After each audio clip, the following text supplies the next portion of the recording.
তো হাই বন্ধুরা, আজকে আমরা শুরু করতে যাচ্ছি আমাদের স্টেনোগ্রাফির একদম প্রথম চ্যাপ্টার, যেটাকে বলা হয় স্টেনোগ্রাফির এবিসিডি। কিন্তু স্টেনোগ্রাফিতে সেটাকে বলা হয় পিবিটিডি, বা এক কথায় আমরা বলতে পারি যে টেবিল অফ কনসোনেন্টস। তো চলো শুরু করা যাক। আমরা দেখতে পাচ্ছি যে এখানে লেখা রয়েছে কনসোনেন্টস, লেখা রয়েছে স্ট্রোকস, লেখা রয়েছে টেন্ড অফ রাইটিং বা মোশন অফ রাইটিংও বলা যায়। চলো শুরু করা যাক। তাহলে আমরা দেখতে পাচ্ছি এখানে কি কি আছে।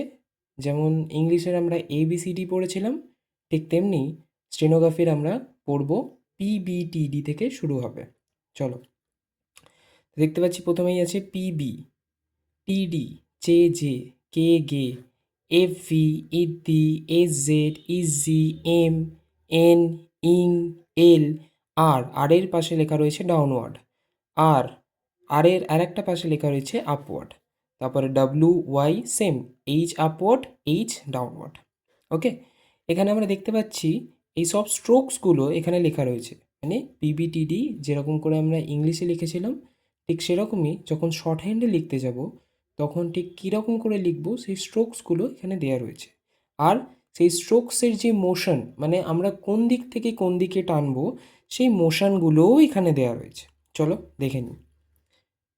তো প্রথমেই দেওয়া রয়েছে পি বা বি। তো পি বা বি আমরা কীরকম করে টানবো না, এরকম একটা লম্বা দাড়ি, এই যে মোশন দেওয়া রয়েছে এখানে, এই যে নিচের দিকে। টি বা ডি সেম, টি বা ডি এরও মোশন কোন দিকে না, নিচের দিকে। চে বা জে সেম, মোশন হচ্ছে নিচের দিকে।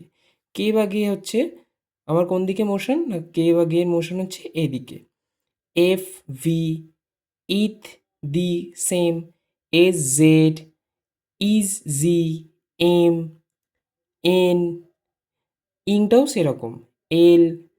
আর এর পিছনে দেখো ডাউনওয়ার্ড লেখা রয়েছে, মানে আর হচ্ছে ওপর দিক থেকে নিচের দিকে নেমেছে। দেখো অ্যারোটা দেখো, আর উপর দিক থেকে নিচের দিকে নেমেছে, তাই নিচের দিকে অ্যারো আছে। এইখানে আর এর পিছনে লেখা রয়েছে আপওয়ার্ড, মানে আরটা কোথা থেকে উঠেছে, আরটা নিচ দিক থেকে উপর দিকে উঠেছে, মানে দেখো অ্যারোটা উপর দিকে আছে। ডাব্লু, ডাব্লুটা দেখো কীরকম করে টেনেছে, একটা ছোট্ট একটা ছাতার বাটের মতো করে ডাব্লুটা টেনেছে। সেম ডাব্লুরও মোশন কোন দিকে না, উপর দিকে।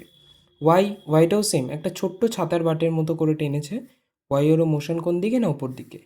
এইচ, পিছনে দেখো আপওয়ার্ড লেখা রয়েছে, মানে কোন দিকে না, এইচ নিচ থেকে ওপরের দিকে গেছে। তারপরে দেখো এইচের পিছনে ডাউনওয়ার্ড লেখা রয়েছে, মানে কোথায় না, উপর থেকে নিচের দিকে এসছে।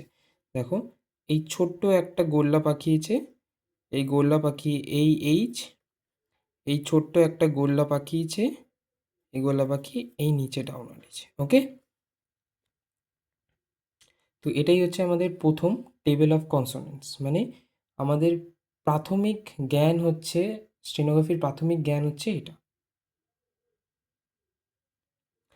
এবার দেখব যে এইখানে তো স্ট্রোকস দেখলাম, সব কিছু দেখলাম, কিন্তু এখানে আরেকটা জিনিস আমাদের খেয়াল করতে হবে।